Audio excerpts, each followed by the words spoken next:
I think both of them have called Jay Inslee a dictator, if that gives you any indication of how they feel about what's going on.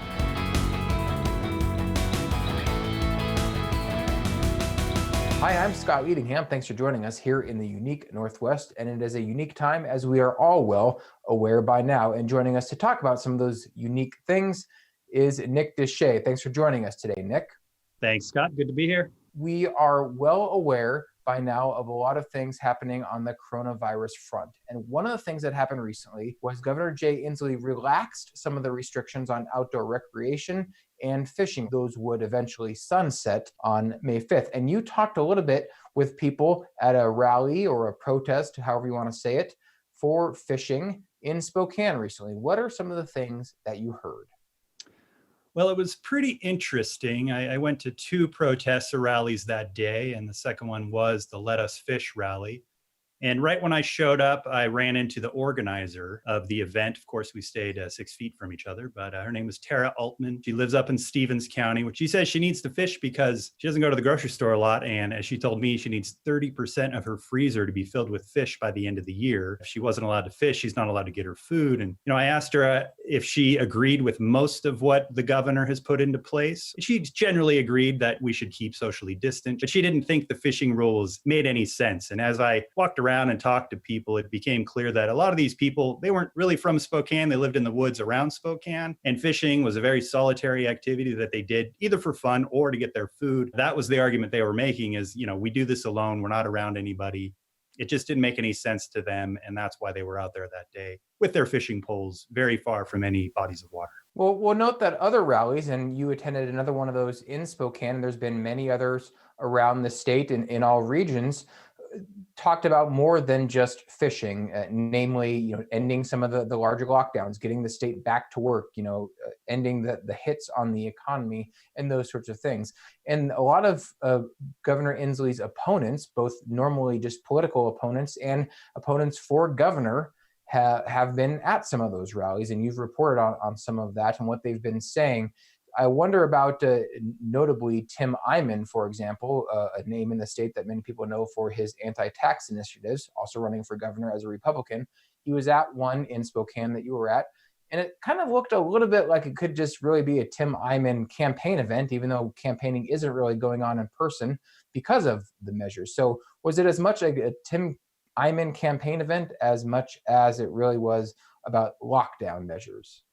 Definitely. I would say it was more of a Tim Eyman event than it was about lockdown. Ostensibly, it was about end the lockdown, pushing back against Governor Inslee's measures to combat coronavirus. And when I first showed up to that, there was no social distancing going on. So I kept my distance. I kept across the street. So I wasn't able to talk to anybody. I just kind of read their signs and listened to what they were saying. But most of the signs, I would say 3/4 of the signs were Tim Eyman for governor. Tim Eyman was there. He was wearing blue gloves, but he was also shaking a lot of hands with those gloves and patting a lot of people on the back and handing out stickers and handing out more signs. He didn't organize the event, but he definitely came to town to make hay out of it. And it quickly turned into something that was very politically oriented. Representative Matt Shea was there. He is, of course, a Spokane Valley legislator who has made a lot of news for being involved in people in the readout community and, maybe penning the biblical basis for war. He's just a very fringe sort of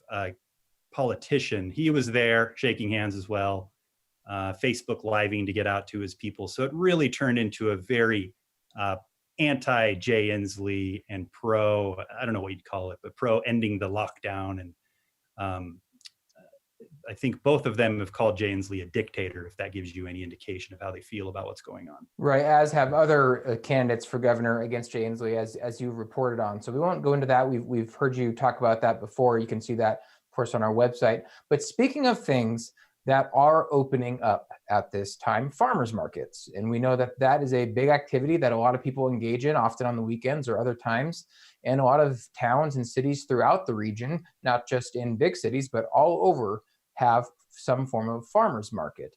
But they are reopening now, or they will be reopening soon, with a lot of different measures in place. What are some of those safety measures that are now going to be in place as these farmers markets reopen? Well, it's interesting. It's a lot like what's happening at grocery stores. Farmers market around the state, they've kind of adopted these own measures that they have all agreed upon. And so for people who go to farmers markets and are used to them being community events where you see your neighbor and you hear some live music and you send the kids off to go play with other kids, all of that's going to be very different. A lot of them are going to count the number of people who get into the farmer market space. The booths between vendors are going to be spread apart. You're not going to be able to touch the fruit anymore to feel if it's good or bad. Another big difference is some farmers markets, there's usually a lot of crafts there. You can buy soaps and lotions and handmade stuff. All that stuff's going to go away. You can still buy some of those things, but as long as the vendor is mainly selling perishable agricultural products, they can also sell lotions and soap. But it's going to be pretty different. The first one that opened, it opened April 25th, I believe. And that was up in Bonners Ferry in far northern Idaho. And over the month of May and into June, the rest of the farmers markets are going to slowly start to open. And as you said, they're all over the place. There's 5 in Spokane. There's many in the Tri-Cities area. I think one of Washington State's largest is in Richland. That one's going to open up mid-May.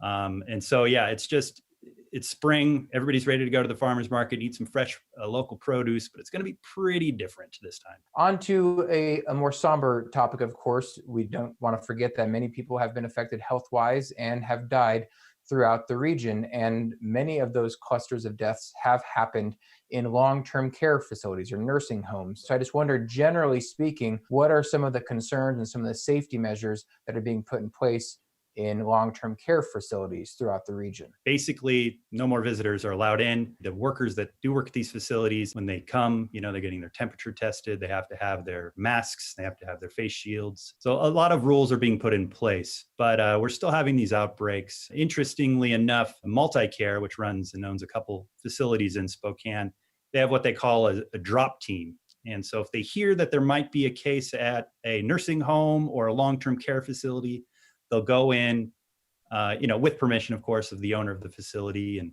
look at how hygienic it is and what rules they have in place. And they'll issue some recommendations. And so that's pretty interesting because they have, an infectious disease expert with them. They have the Multicare is one of the head doctors going there with them.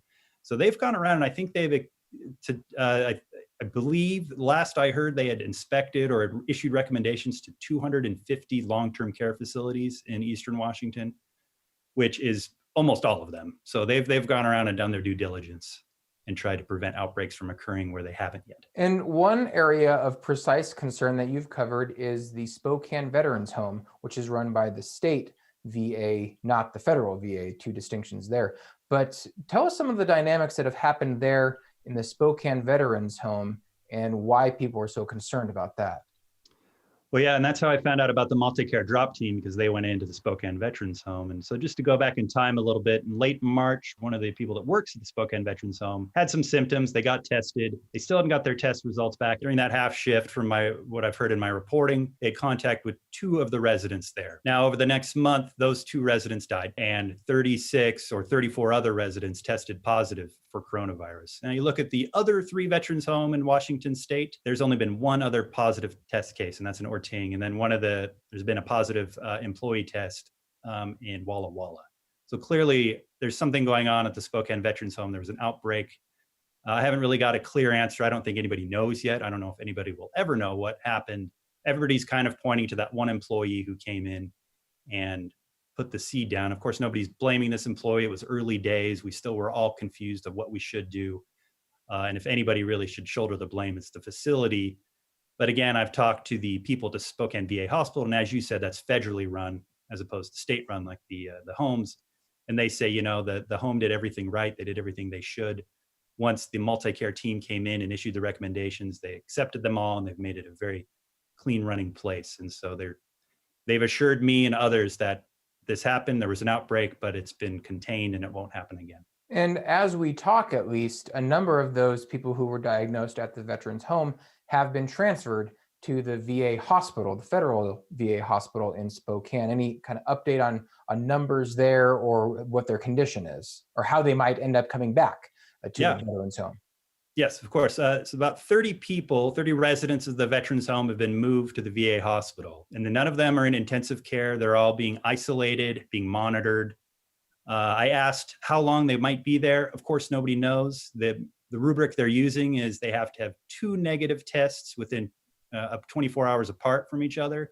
So that's the rubric right now, but we really don't know. I mean, the VA hospital has undergone a massive transformation. I was up there a few days ago, and you see all these tubes coming out of some of the rooms to create negative pressure. I talked to the medical director today. They just have a whole army of nurses and nursing assistants there on hand to make sure everything's going well. The COVID unit has 3 different levels to it, as far as, you got the room where the patients are, you've got the staffing room, then you have a whole separate room where the stuff is, where there's another employee who, as they said, wipes down the staff when they come and go, just to make sure they're not carrying anything with them when they leave or when they come in. Well, it's certainly a lot of news to keep up on in a lot of different directions, both good and bad and everything in between. We thank you for helping us keep track of it. Thanks for joining us today, Nick. Thanks, Scott. Nice to see you. You can see more of Nick's reporting on these and other topics at nwpb.org. Thank you for joining us, and stay safe, stay healthy, stay home out there in the unique Northwest.